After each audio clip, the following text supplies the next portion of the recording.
Vamos a continuar agradecidos con el Señor. Y estamos en segunda carta a los Corintios, capítulo 12. Nos faltó de terminar el capítulo 12. Segunda carta a los Corintios, capítulo 12. Vamos a exponer su palabra, porque la exposición de sus palabras alumbra el entendimiento, hace entender a los simples. Le damos gracias al Señor.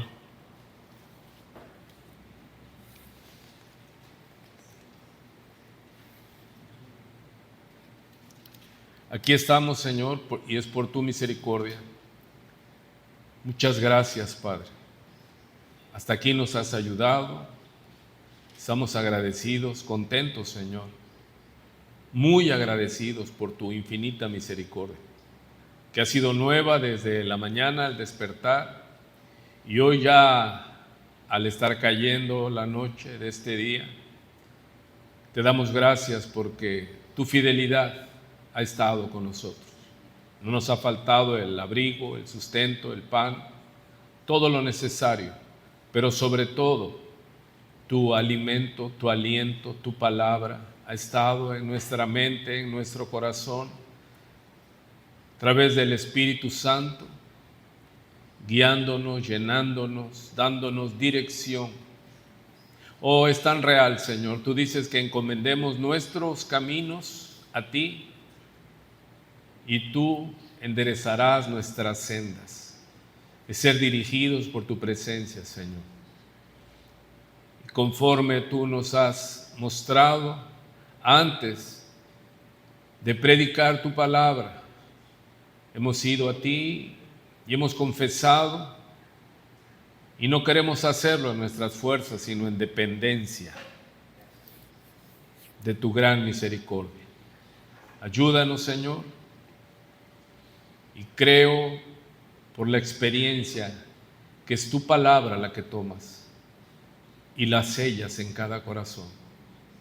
Esa es nuestra petición ahora en este lugar.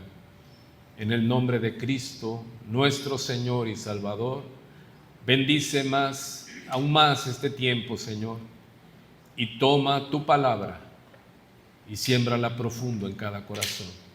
En el nombre de Cristo, amén. Muy bien. Vimos el viernes pasado que el gloriarse, dice, es necesario aunque no es provechoso. Vemos y hemos aprendido en esto que está aquí escrito para nosotros.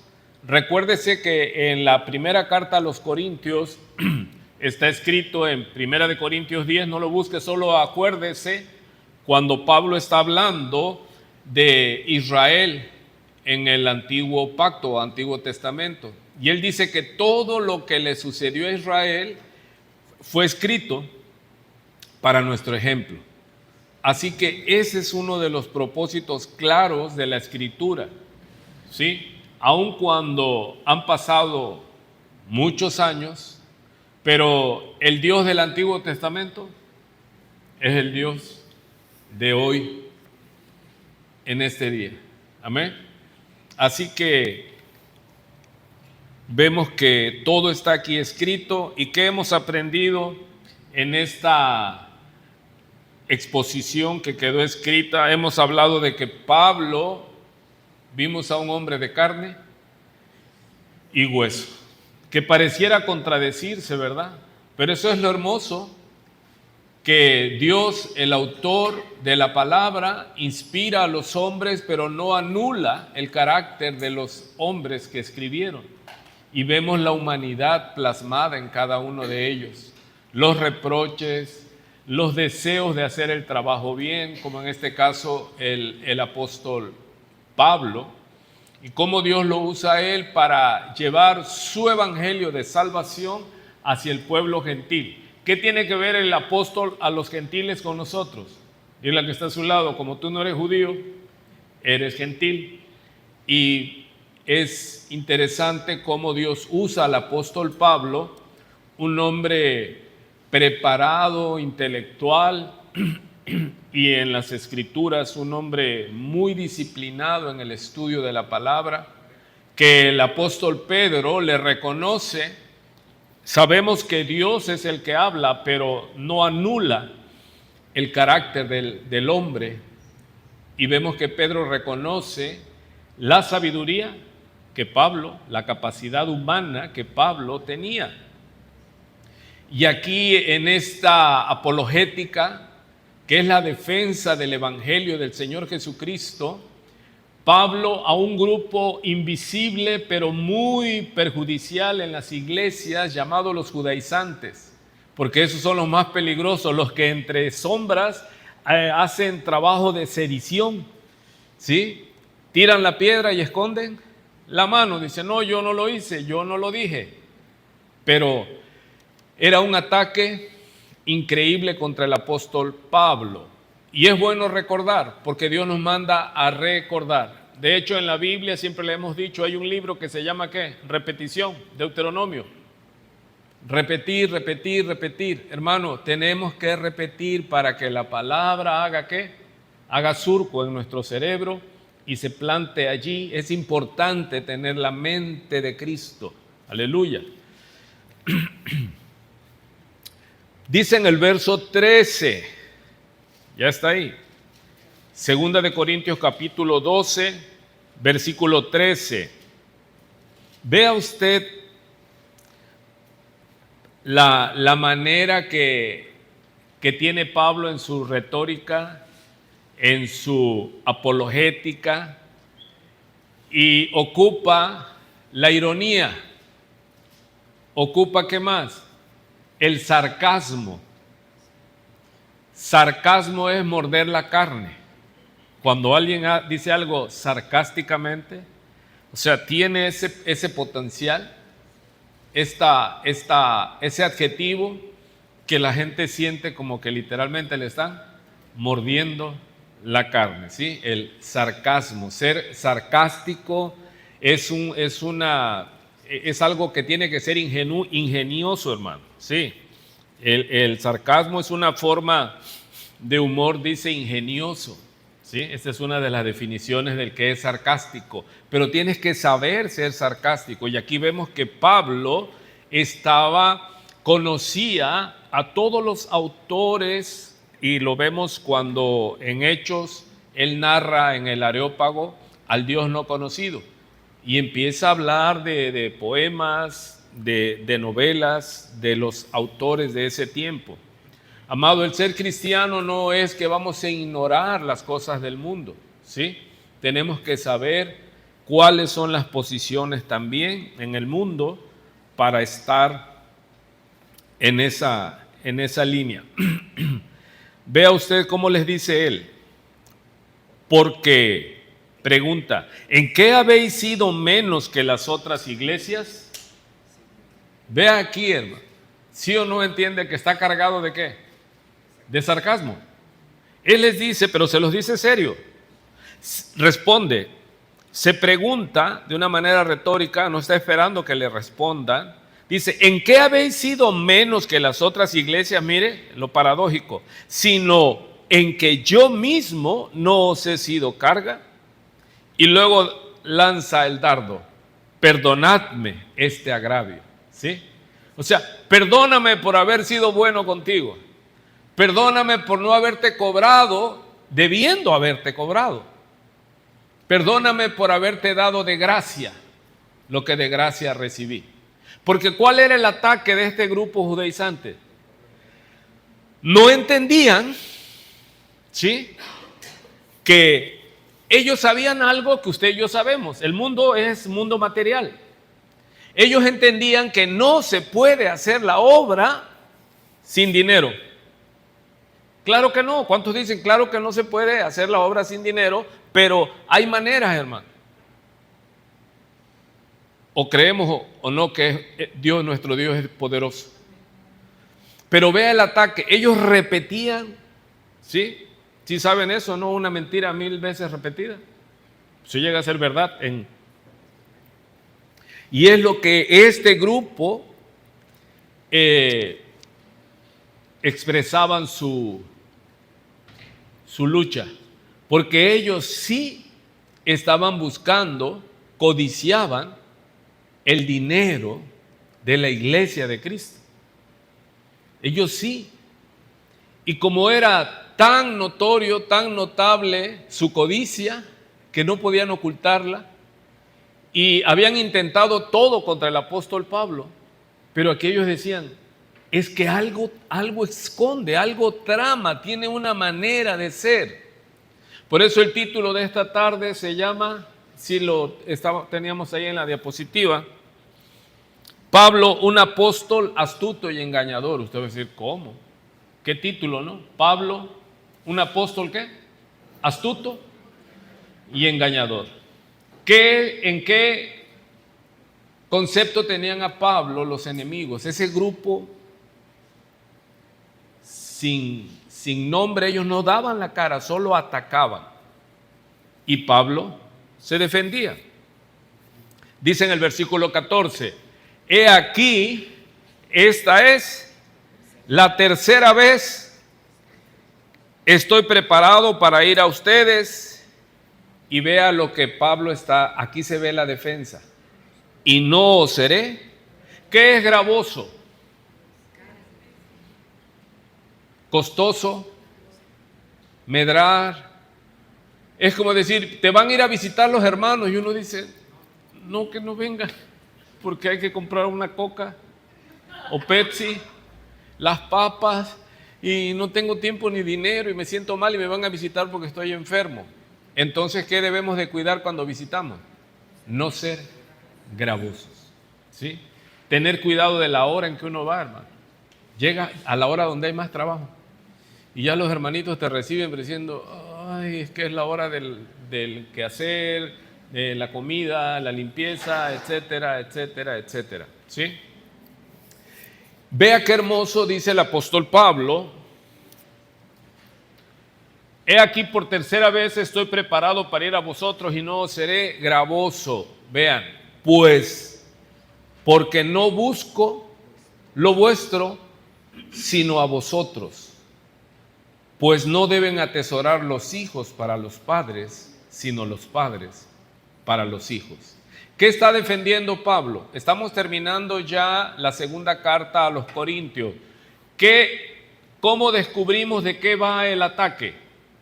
Cuando él en su defensa está diciendo, no seré gravoso. Perdónenme este agravio, ¿sí? Que no les he pedido nada, dice. Cuando en 1 Corintios 9, Pablo les dice, 1 Corintios 9, el título es Los derechos de un apóstol. Él estaba diciendo que Moisés escribió que no pondrás bozal al buey que trilla. Y él aclara, y por nosotros lo escribió, no por los bueyes, ¿sí? Porque el obrero es digno de su salario. Amén. Y él, mire qué hermoso les dice, amado, amada, usted que es padre, usted que es madre, para usted es gravoso a que sus hijos estén atendidos. ¿Cuántos dicen no? Entonces Pablo está haciendo eso. Dice, es que entiendan, yo los veo a ustedes como mis hijos. Y la máxima dice que no deben los hijos, ¿qué? Atesorar para los padres, sino los padres para los hijos. ¿Sí o no es satisfactorio naturalmente, culturalmente? Está en nosotros sentirnos bien cuando nuestros hijos están cuidados y sin falta de ningún bien. O sea, él está diciendo esa analogía. Los amo tanto, ¿sí? Sigue diciendo, y yo con el mayor placer gastaré lo mío, y no solo económicamente. ¿Qué más se gasta en el servicio? ¿Qué más gastaba Pablo en el servicio? Ya no era un bebé, y además leímos en el capítulo 12 que él les habla que él padecía de un problema de salud que lo debilitaba, que lo mermaba. Y él está consciente, ¿sí? Tan es así que cuando él habla de guardar la fe, que lo vamos a ver, él le dice a su discípulo Timoteo, he acabado la carrera, he peleado la buena batalla, he guardado la fe. Él sabía que él iba a trabajarle al Señor ¿hasta cuándo? Porque todo otro trabajo, todo otro oficio tiene fecha de caducidad. Pero aquí el servir al Señor, y no lo digo por el apóstol Pablo, lo digo también por usted tiene que ser cristiano, que dice Mateo 24, y el que persevere hasta los 60 años, ya la jubilación ya será salvo. No, dice, y el que persevere ¿hasta dónde? Hasta el fin, este será salvo. Por fin, no somos salvos, sí, ya gozamos de vida eterna, pero cuando llegue el fin, ¿qué es lo que se va a probar? Que sí éramos cristianos. La fe.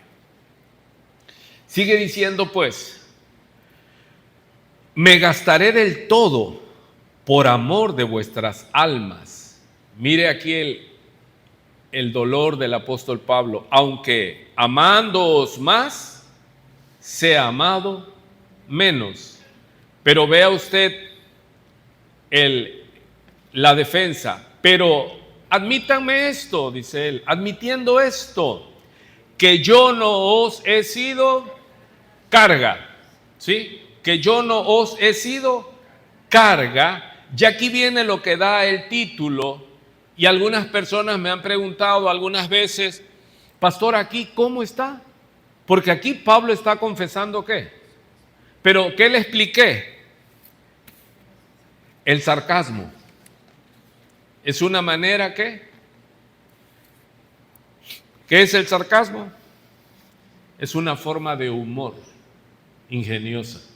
¿Cuál era el ataque? Que él era ¿qué? Tramposo, que era astuto, y aquí se ocupa la astucia de Génesis en la serpiente, porque recuerde que el Señor en Mateo también habla de astucia, pero habla de inteligencia, como una paloma, prudente y astuta. O sea, la paloma hasta para pisar y todo, o sea, es muy ¿qué? Ya uno la oye cuando ya anda por ahí, guru, guru, guru, guru, pero ni cuenta te has dado que anda una paloma. La serpiente igual, a veces la pisas y no te das cuenta. Y Pablo dice, él está afirmando. Dice, reconózcanme algo, dice, que yo no os he sido carga, sino que como soy astuto, os prendí por engaño. Por eso, cuando usted vaya a compartir esta enseñanza, búsquela cuando ya suba. Y el título es Pablo, un apóstol ¿qué? Astuto y engañador. Él mismo lo está diciendo. Pero está haciendo ¿qué? Sarcástico. ¿Sí? Y el sarcástico, ¿de dónde viene el sarcasmo? En su origen griego es morder la carne. O sea, aquí había una guerra, hermano, de apologética, con palabra. Y Pablo no ignoraba la retórica, ¿sí? La filosofía aristotélica, él sabía debatir. Tan es así que en los areópagos las contiendas, las batallas campales, eran dos especialistas en oratoria y defendiendo cada uno la filosofía de su líder. Y empezaban a hablar, y ese era el espectáculo, ¿sí? que vemos aquí. Pablo está diciendo, reconózcanme que yo no he sido gravoso, y perdónenme porque yo no les fui y no les he cobrado nada, ¿sí? Pero vea, sigue él en su retórica. Ahora en el verso 17, ¿acaso os he engañado por alguno de los que he enviado a vosotros? Observe, rogué a Tito y envié con él al hermano. ¿Os engañó acaso Tito? ¿No hemos procedido con el mismo espíritu y en las mismas pisadas? ¿Cuál es la defensa del apóstol Pablo? Pareciera que concede que él es tramposo, que él es ladrón, pero luego ¿qué? Les dice, ¿cómo se portó Tito y los que yo he enviado? ¿No han sido como yo? O sea, ¿no les han sido gravosos? De ahí pasa y dice, verso 19, ¿pensáis aún que nos disculpamos con vosotros? Delante de Dios en Cristo hablamos, y todo, muy llamados para vuestra edificación. Y viene él hablando, pues me temo que cuando llegue no os halle tales como quiero, y yo sea hallado de vosotros cual no queréis, que haya entre vosotros contiendas, envidias, divisiones, maledicencias, murmuraciones, soberbias, desórdenes, que cuando vuelva, dice el apóstol Pablo, me humille Dios entre ustedes y quizá tenga que llorar por muchos de los que antes han pecado y no se han arrepentido de la inmundicia y fornicación y lascivia que han cometido. ¿Sí? Cierra el capítulo 12. ¿Qué nos enseña aquí en el capítulo 12 el apóstol Pablo? ¿Sí? Que la acusación contra él, ¿cuál era primero? Que no era apóstol. No pudieron, él les mostró cuando dice él, ustedes me obligaron a gloriarme. Y él les empieza a decir todo lo que él hizo a través de ¿qué? Vinieron las visiones, ¿se acuerdan? La clase pasada, vinieron visiones, revelaciones que eran la fuente de las acciones en el ministerio de Pablo. Amado, ¿qué determina las acciones tuyas en tu ministerio? ¿Sí recuerdan que lo hablamos? La experiencia espiritual que tú tuviste el día que Dios te alcanzó. No es que cada 15 días Dios te ha estado dando visiones, no, quizás solo fue una. A mí, en los 30 años y más posiblemente, me acuerdo de la primera visión y revelación de Dios, de las primeras. Pero no es que a cada rato el Señor me estaba mostrando, no, eso marcó mi vida. Y Pablo les dice, las visiones y revelaciones, dice que yo he tenido, han marcado mi ministerio. Y él dice que prefiere morir antes de que alguien quite esa su gloria, ¿qué? Dar de gracia lo que de gracia recibió. Entonces, ante el ataque de que él no era apóstol, quedaron derribados y derrotados. Pero luego empezó la sedición, ahora por el lado, ¿qué? Económico. Ellos decían, búscale porque no es posible que Pablo no necesite dinero. ¿De dónde tiene dinero para hacer la obra? ¿Y él qué les dice? Como soy astuto y soy engañador, los he engañado, les dice. O sea, los traía como. Pero luego, les decía, pero los que he mandado, ¿les han robado? No. Porque somos del mismo espíritu. Entonces decían, Pablo, dile a Pablo, Pablo, me confundes. ¿Sí? Vea usted en 1 Corintios 9, vamos a darle una leída rápida, mueva su Biblia, 1 Corintios capítulo 9. Y el subtítulo dice, los derechos de un apóstol. ¿No soy apóstol? Pregunta. 1 Corintios 9. 1 Corintios capítulo 9. 1 Corintios capítulo 9. ¿No soy apóstol? ¿No soy libre? ¿No he visto a Jesús el Señor? ¿No sois vosotros mi obra en el Señor? Si para otros no soy apóstol, para ustedes ciertamente lo sois. Porque el sello de mi apostolado sois vosotros en el Señor. Contra los que me acusan, esta es mi defensa. ¿De qué lo acusaban? De que no era apóstol. Sí, pero Pablo sí era apóstol. El Señor le enseñó personalmente. El Señor lo llamó cuando estaba cerca de Damasco. El Señor 3 años lo tuvo enseñándole, porque eran los requisitos. ¿Se recuerdan en Hechos?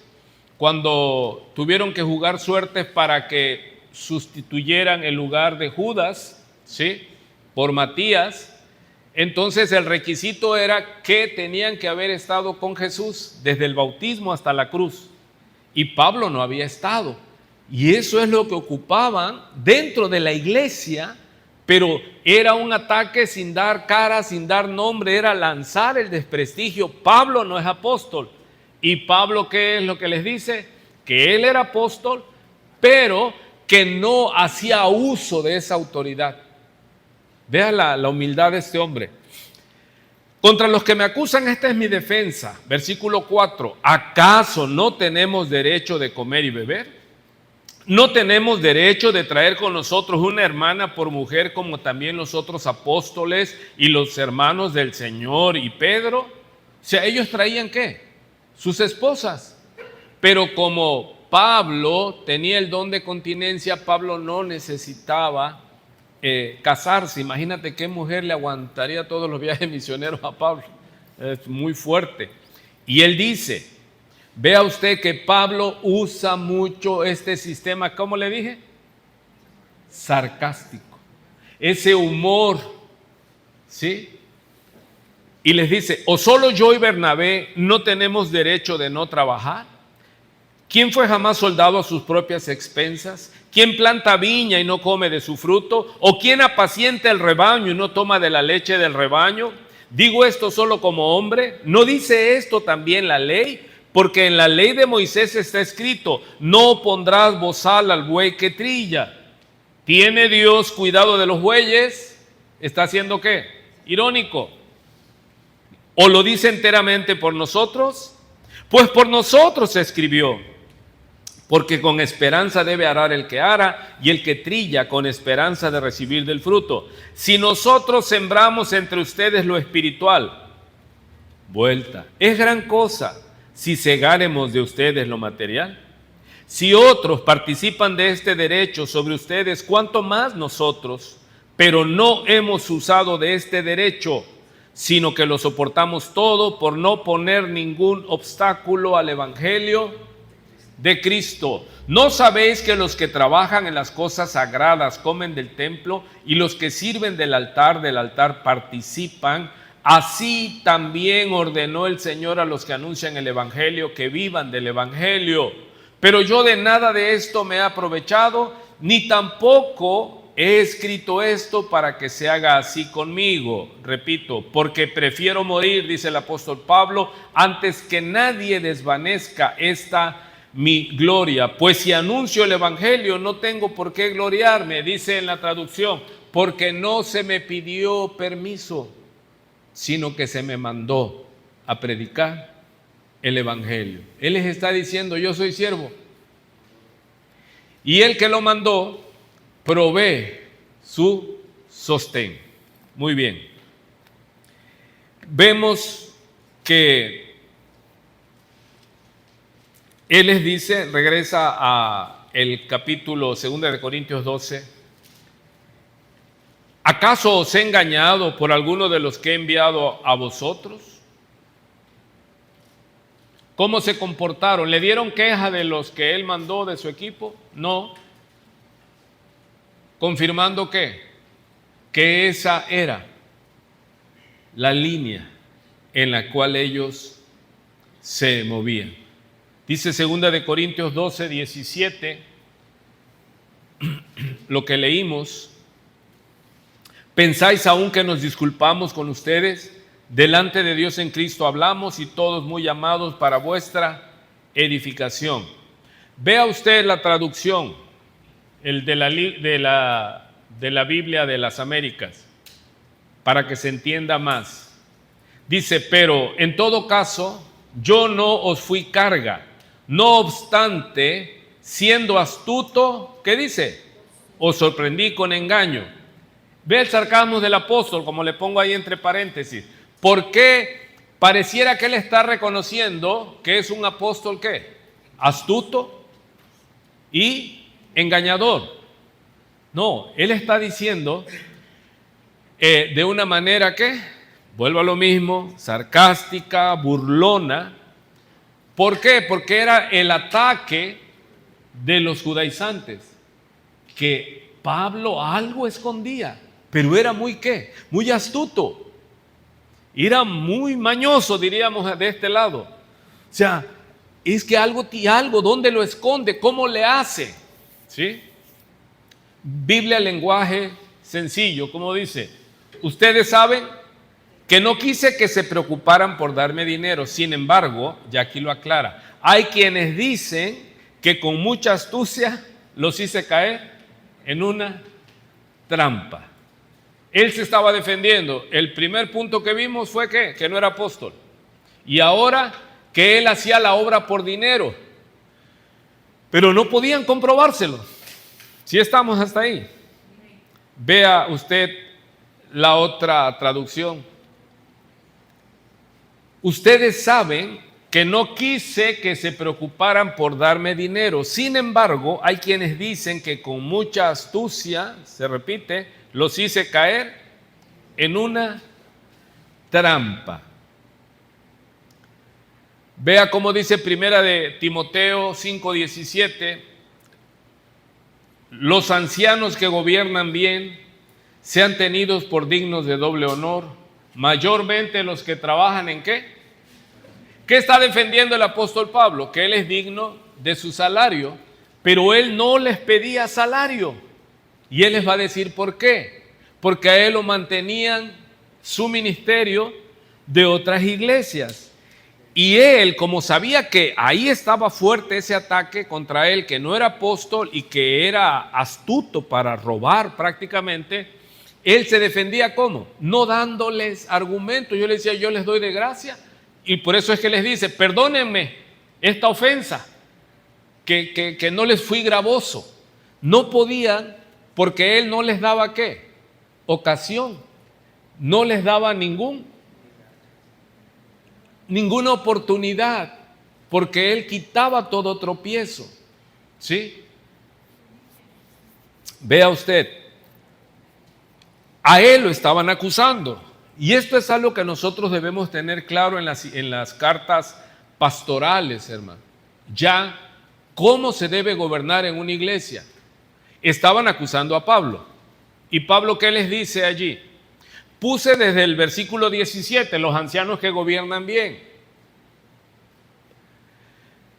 Y el 18, pues la escritura dice, no pondrás bozal al buey que trilla, y digno es el obrero de su salario. Pero quería yo llamar tu atención al verso 19, entre las cosas, los puntos pastorales que tiene el apóstol Pablo. Y él dice, contra un anciano no admitas acusación, sino con 2 o 3 testigos. ¿Cuál era el problema que estaba sucediendo en la iglesia de los Corintios? Que estaban aceptando la acusación contra Pablo sin haber ¿qué? Testigos.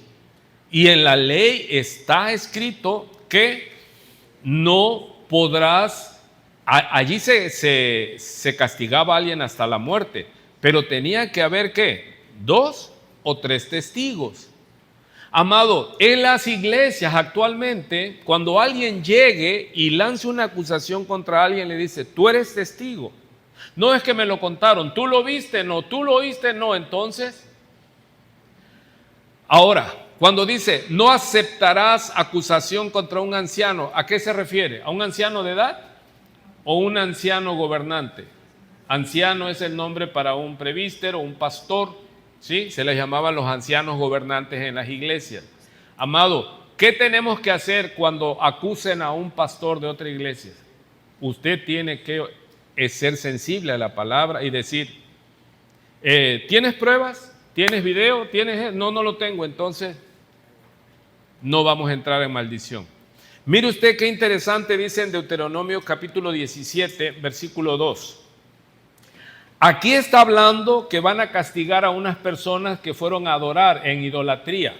En Deuteronomio capítulo 17, versículo 2 dice, cuando se hallare en medio de ti, en alguna de tus ciudades que Jehová tu Dios te da, hombre o mujer que haya hecho mal ante los ojos de Jehová tu Dios, traspasando su pacto, que hubiere ido y servido a dioses ajenos y se hubiere inclinado a ellos, ya sea al sol o a la luna o a todo el ejército del cielo, lo cual yo he prohibido, y te fuere dado aviso, y después que oyeres y hubieres indagado bien, la cosa pareciere de verdad cierta, mire todo lo que se tiene que hacer para un juicio, que tal abominación ha sido hecha en Israel, entonces sacarás a tus puertas al hombre o a la mujer que hubiera hecho esta mala cosa, sea hombre o mujer, y los apedrearás y así morirán.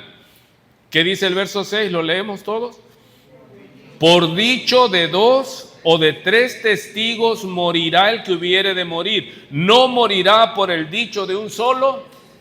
Amado, justo parece el primero que aboga por su causa, pero llega su enemigo y lo descubre. Y nosotros, y me incluyo, somos muy influenciables. Y muchas veces nos llega una persona y nos da una versión acerca de un hermano. Y sin pruebas nos decantamos, hermano.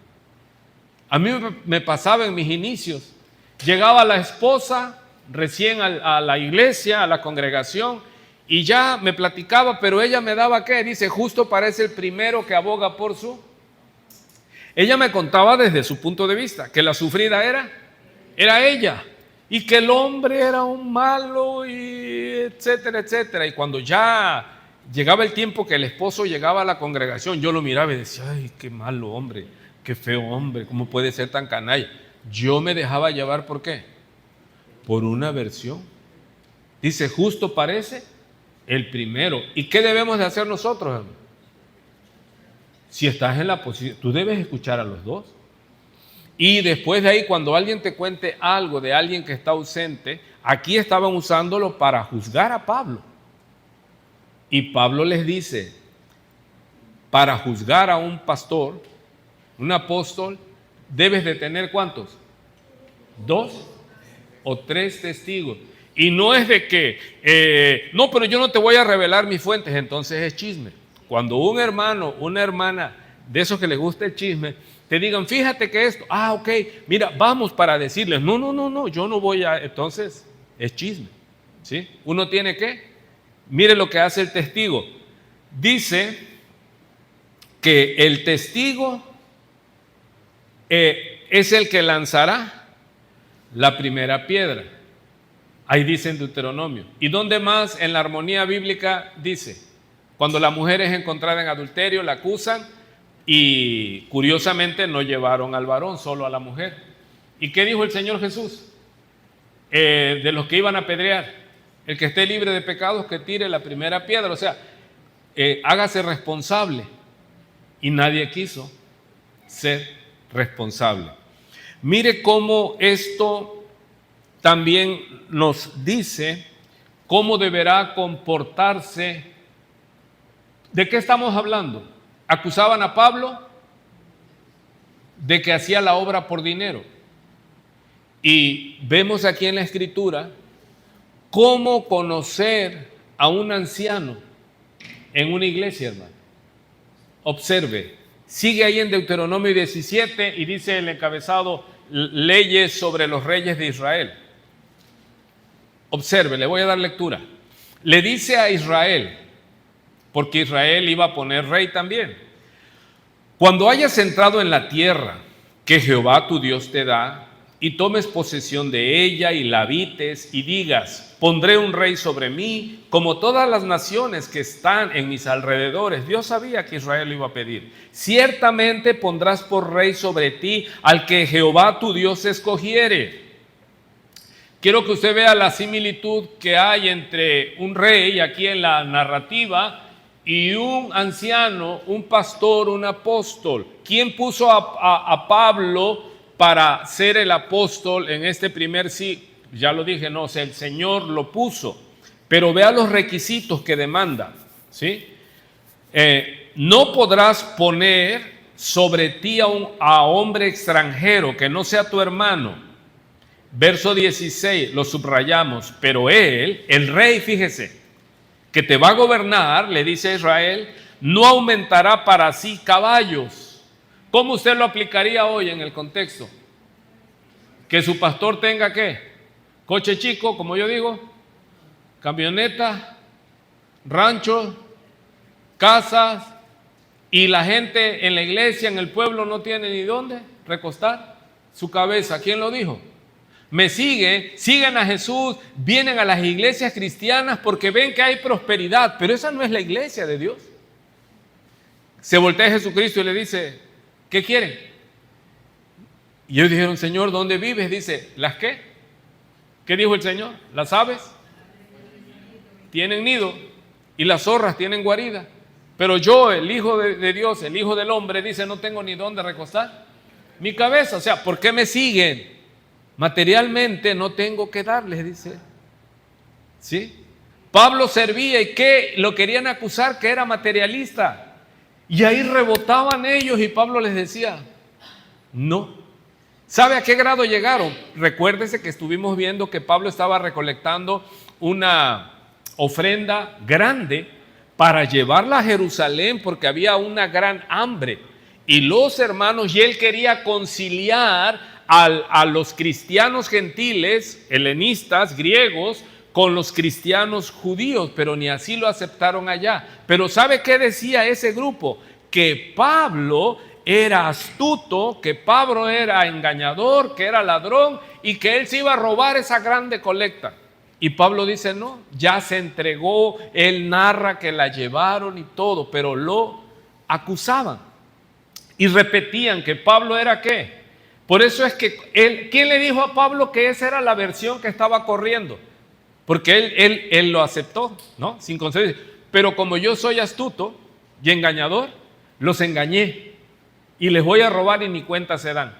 ¿Quién le dijo a Pablo? Pablo, te acusan que no eres apóstol. ¿Y te acusan qué más? Que eres ladrón. ¿Quién se lo dijo? Siempre en las iglesias hay cristianos fieles que defienden la obra, que defienden lo que se debe de defender. ¿Sí? Vea, sí puede ver usted la analogía entre lo que Dios le está diciendo, cómo debe de ser el rey. ¿Cómo debe de ser el rey? Dice que no aumentará para sí caballos, ni hará volver al pueblo a Egipto, con el fin de aumentar caballos, porque Jehová os ha dicho, no volváis nunca por este camino. Y ahí podemos aplicarlo, esa analogía, ¿cómo, hermano? Que nuestros pastores no deben enriquecerse, y ahora sí voy a parecer político, y el pueblo pobre, ni hacer volver al pueblo al mundo. Ellos deben ser ejemplo. ¿Qué más dice en el 17? Hermano, esto sucede, ni tomará para sí muchas mujeres. Es que esto es increíble. Aquí no había estado reinando Salomón, porque el pueblo apenas va a escoger a Saúl. Pero cuando llega Salomón, ¿cuántas mujeres tenía? Dice. Y se hizo de caballo. Exactamente todo lo que no tenía que hacer, lo hizo Salomón. Amado, esto tiene algo que ver con la conducta de Pablo. Pablo sabía esto. Pablo era un erudito de la palabra y ellos sabían que el siervo de Dios no tenía que ser codicioso. Y él dice, nadie me va a robar esta mi gloria. ¿Qué? Que presente el evangelio de gracia. ¿Pablo qué hacía, hermano? Pablo armaba tiendas para vender y de allí predicaba. Él dice, yo para lo necesario mío y mi gente, dice, mis manos me han bastado. O sea, él trabajaba. Ya después llegó un tiempo en que por lo extenso de la obra ya le enviaban, pero él se regocijaba que le enviaban de fuera, y específicamente como a los corintios lo estaban atacando de codicioso, él para con ellos no les recibía ¿qué? Nada. Al contrario, dice, yo he gastado de lo mío, de lo que le daban, ¿sí? Dice, he despojado otras iglesias para servirlos a ustedes de gracia. Dice, bueno, dice, perdónenme ese agravio. Vea usted, no se desvíe, ni palabra ni oro amontonará para sí en abundancia. Hermanos, ¿cómo es que me voy a dar cuenta yo en la iglesia sin necesidad de mala publicidad? ¿Cómo voy a saber que un pastor está mal? Cuando tenga una riqueza insultante. Sí, ya pasó de un carro a 2 carros, a 3 carros, casas, y se ve. Entonces, hermano, eso no es correcto, porque eso es lo que dice la palabra, no te vas a enriquecer así. Vamos a leerlo. Mire qué más. Ni oro amontonará para sí en abundancia. Verso 18. Y cuando se siente en el trono, ¿qué tenía que hacer el rey? Dice, escribirá para sí en un libro una copia de esta ley. O sea, él tenía que escribir toda la ley hasta este momento que tenía. del original que está al cuidado de los sacerdotes levitas y lo tendrá consigo. ¿Qué debe de hacer? ¿Qué debe hacer mi pastor? ¿Llenarse de propiedades, de dinero, de oro, de plata o llenarse de la palabra de Dios? Amado, aquí nos está diciendo el Señor hoy en su palabra cómo yo no necesito chismes, hermano. Yo cuando veo a un líder que está ya muy ocupado en sus riquezas, amado, estamos en contra de que alguien enriquezca, no, pero hay lugares y hay maneras. Pero no debes venir a pretender servir a Dios y ¿qué? Y llenarte de riquezas. Eso no va. El obrero debe vivir ¿de qué? De su salario. Yo les digo a las personas que están en el ministerio que si quieres enriquecerte, aquí no vengas. O sea, en este movimiento no te va. ¿Sí? Aquí hace 20 años que establecimos, ¿y cuál fue uno de los enunciados que teníamos? No diezmo. Se voltea. Igual mandaban, es que tiene dinero, por eso no pide el diezmo, porque él tiene dinero. Y es tramposo, igual como yo digo, porque soy astuto y engañador. A lo mejor los traje con el no diezmo y vinieron aquí, ¿por qué? Porque dijeron, es que ahí no se diezma y por eso se llenó. Pero cuando vieron de que soy astuto y tramposo, y dicen, no, es que de todos modos nos saca el dinero, ¿y cómo? Decía un hermano, bueno, no un hermano, una persona que llegó aquí, se acerca un día y me dice, pastor, dice, ya se estaba yendo. Me dice, ya lo caché, me dice. Yo dije, ¿cómo que me cachó? ¿Qué? ¿Miré algo?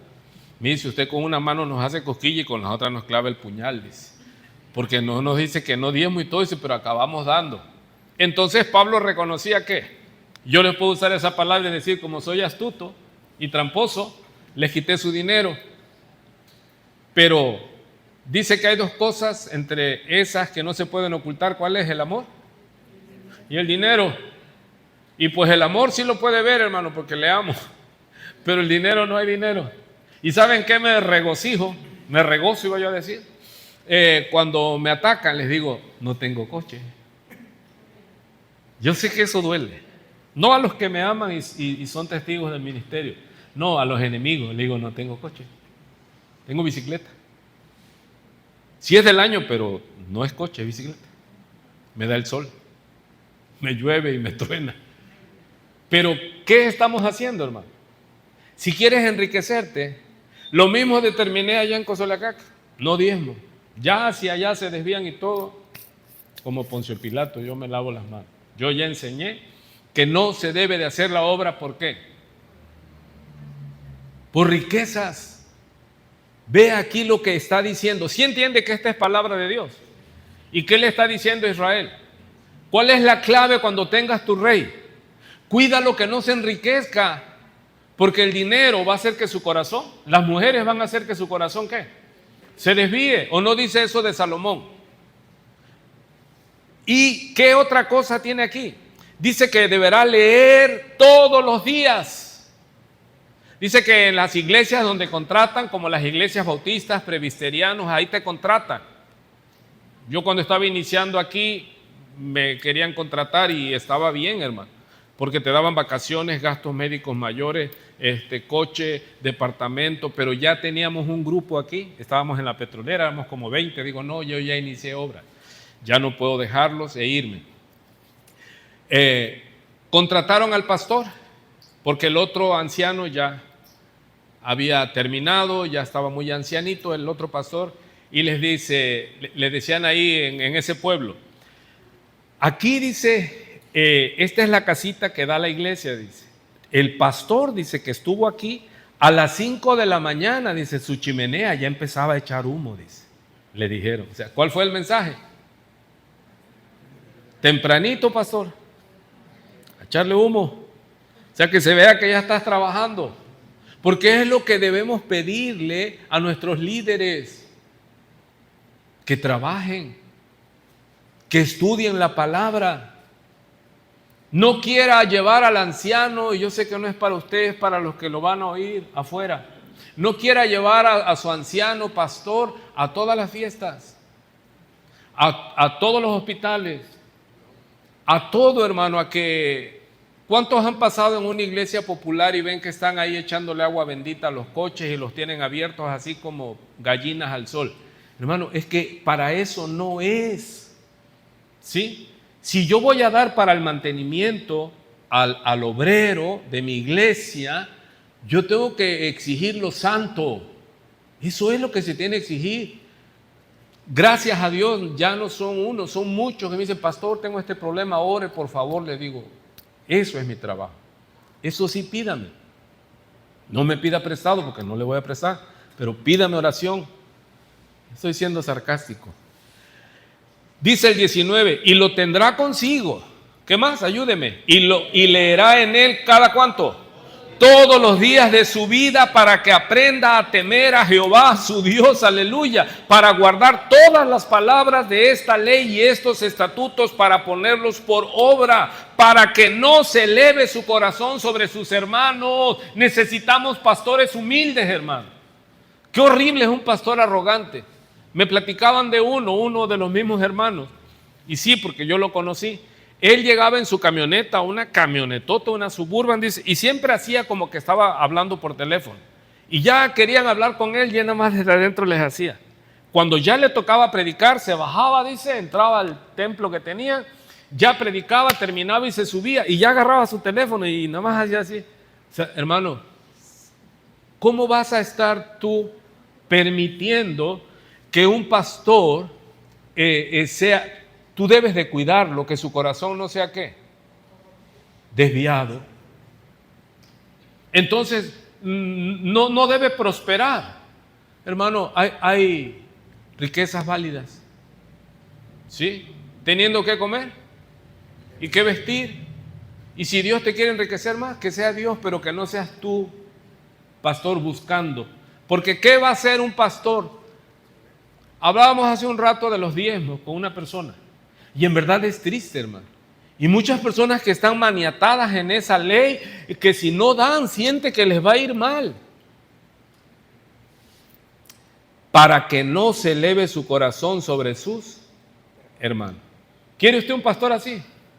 Como actor de película, hermano. Que baje en un camionetón y con las luces y todo. Y ay, el pastor con traje de... No, hermano. Todos debemos de ser ¿qué? Decía un hermano que nos enseñaba, un buen hermano, me decía, mira pastor, si la congregación que tú levantes, me decía, tú debes estar del 1 al 5. ¿Cómo? ¿Qué es esto? No debes ser más ricos que todos, debes estar a media tabla entre todos. ¿Sí me expliqué? O sea, que podamos no tener reyes, hermano. ¿Qué más dice? Ni se aparte del mandamiento a derecha o a izquierda, a fin de que prolongue sus días en su reino, él y sus hijos en medio del pueblo. Vamos ahora al capítulo de Corintios, 5 minutos, muy rápido. 13:4. Dice así, porque aunque fue crucificado, regrese a 2 de Corintios capítulo 13, versículo 4. Hasta aquí estamos explicando, hermano, que ¿cómo debe de ser el anciano gobernante en las iglesias? Como era Pablo. Como era Pablo, ¿sí? Porque aunque fue crucificado en debilidad, mire, él sigue con ese mensaje.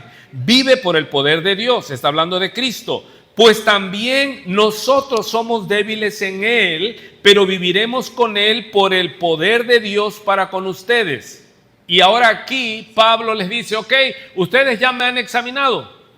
Y él ha abierto su corazón y él les ha dicho toda su carrera, cómo Cristo lo alcanzó, cómo Dios lo puso como apóstol, cómo Dios lo puso como maestro y como evangelista. Y él les dijo, y verdad digo, en Cristo no miento, y he actuado y he trabajado con buena conciencia. Él les dio respuesta a todo lo que le cuestionaban. Pero ahora les pregunta a él, ¿qué? ¿Es válido decirle a la iglesia o al que te juzga? Ahora te toca, ¿qué? Examínate a ti mismo para ver si estás en la fe. Le dice a los Gálatas, habiendo comenzado por el Espíritu, vas a acabar por la carne. No, examínate. Vamos a leerlo. ¿O no os conocéis a vosotros mismos que Jesucristo está en ustedes, a menos que estéis reprobados. Mas espero que conoceréis que nosotros no estamos. ¿Qué le está diciendo él? Está defendiendo su profesión de fe. Usted no le puede decir a un hermano, es que tú no eres salvo, tú no eres cristiano. No, cuidado. Oramos y oramos a Dios, dice el verso. No, ok, pásame ahí Romanos 2.1. Romanos 2.1. Vea usted el problema que tenemos muchas veces los pastores, el problema que tenemos muchas veces los cristianos. Por lo cual eres, ¿qué? No tienes excusa. Oh hombre, quien quiera que seas tú, que juzgas, pues en lo que juzgas a otro te condenas a ti mismo. ¿Por qué? Porque tú mismo estás diciendo que lo que el otro está haciendo es pecado. Y le aplica, porque tú que juzgas que eso es pecado, tú también lo haces, lo cual confirma que también estás en pecado. Mas sabemos que el juicio de Dios contra los que practican tales cosas es según verdad. Verso 3.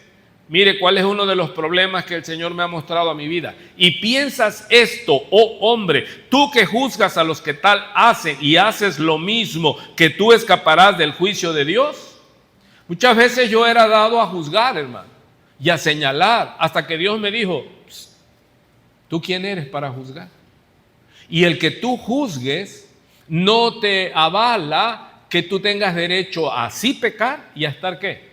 Señalando a los demás. O sea, el único que tiene derecho a no pecar eres tú, porque tú estás señalando. ¿Qué le dijo el Señor Jesucristo a Juan y a todas las iglesias? Porque nosotros en las iglesias estamos acostumbrados a ¿qué? Arrepiéntanse allá afuera. Pero en Apocalipsis, a las 7 iglesias, les dice el Señor ¿qué? Arrepiéntanse. Hermanos, no hemos terminado en la santificación. Debemos estarnos arrepintiendo. ¿Qué tanto? El que es santo, santifíquese aún todavía. Ya estamos terminando septiembre prácticamente. ¿Cómo vas en tu avance de santificación? ¿Si has avanzado en la santificación o vas más en la inmundicia? Ya eso es para ti. Oramos a Dios, 2 Corintios 13:7, que ninguna cosa mal hagáis, no para que nosotros aparezcamos aprobados, sino para que vosotros hagáis lo bueno. Aunque nosotros seamos como reprobados, mire usted la manera en que está hablando Pablo, porque nada podemos contra la verdad sino por...